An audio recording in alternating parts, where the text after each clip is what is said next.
Okay, so just a few more things on this particular slide. What we would see here as well, you could see this concrete housing here. So inside of this, we would have had a machine gun. And we'll talk a little bit more about how machine gun operated here. But that, of course, would have provided tremendous coverage to any advancing action. And generally speaking, the advance into no man's land, quite oftentimes it happened at night. Because it was dark, obviously, so the darkness provided a little bit of cover. This was like a 24-hour operation here, right? Nighttime didn't just mean that things went quiet. Oftentimes, there's a lot of fighting that went along under the cover of darkness. Now, in front of the trench itself, the frontline trench, this would have been roughly 3 meters deep, but it varied depending upon where the trenches were established. Over time, the trenches became far more sophisticated. Initially, they were fairly shallow. They were, maybe a meter deep, where men would have literally crawled around. And that the trenches themselves came out of necessity, right? The use of open machine gun fire across open terrain. I mean, men didn't have any defense from that, so they had to begin to dig in.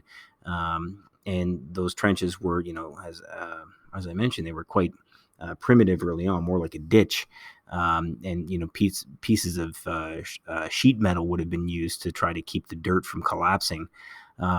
Over time, they became far more sophisticated, and as the war went on into many years, quite a bit of effort went into trying to keep those trenches intact. Now, of course, the conditions of the actual battlefields began to deteriorate as well, so they had to put more effort into the construction of the trenches. So you would have had, roughly a 3 meter depth here in a trench frontline position. So that would have made, machine gun fire. Men would have been safe. They could walk around without, having their, being shot in the head. So they would use, they had a thing called a parapet and a fire step, and you could step up on this, and this would allow you to look over the trench and be able to fire away across no man's land. Now, you could see no man's land itself was badly pockmarked here from artillery explosions and that sort of thing. And then, of course, these crater holes and shells became filled with water. And some of these were enormously deep. And the terrain itself was obviously very treacherous because, there was no vegetation here. It was all just destroyed from artillery fire, machine gun fire, and other things. So now in front of a trench position, you would have had many rows of barbed wire established, and this was designed to keep men from being able to advance into the trench itself. All right, now the trench, if you notice, is this sort of haphazard zigzag pattern. That was not by accident. The trenches were not straight lines.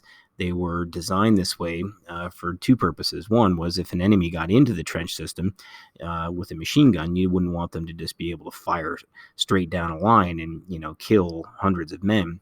The sort of corners, nooks, and crannies here prevented that from happening. The other reason was it had to do with the artillery, because artillery fired fairly consistently. You didn't want the trench line to be a straight line, because if they could detect that the artillery had a direct hit on the trench position, on a frontline position, they would just dial all the cannons in at the same sort of range, and they would have just pulverized these front lines. So there's a lot of thought that went into this sort of zigzaggy pattern here in the front. Just getting back to the planes, the planes themselves, the flight was something that was relatively new. So pilots in World War I, this was actually a fairly prestigious role for men to take, although the casualty rate was astronomical, about 70%. So like 7 out of 10 pilots died in World War I. Yet men were lining up for this to be in the Air Force because it was pretty cool. You were kind of the bad boys of the military if you were a pilot.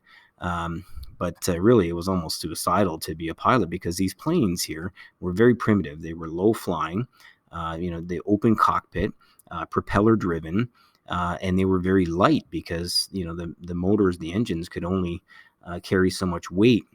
So they were subject to fire from the ground. You could easily shoot down a plane from the ground.